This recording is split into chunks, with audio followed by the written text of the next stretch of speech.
আমি আমার লেখা কবিতা লীলাবতী পড়ে শোনাচ্ছি।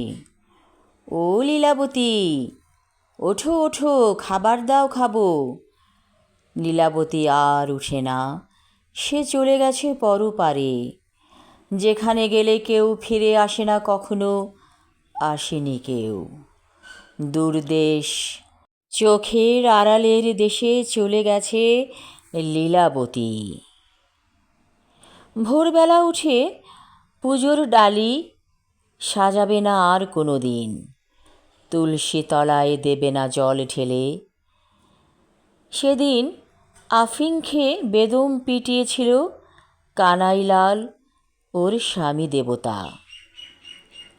যার পায়ে গঙ্গা জল ঢেলে শুদ্ধি করত বউটি।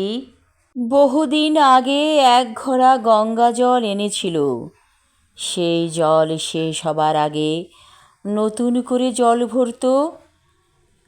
কানাইলাল ডাকে লীলাবতীকে, কিন্তু লীলাবতী পুড়ে খাক হয়েছে।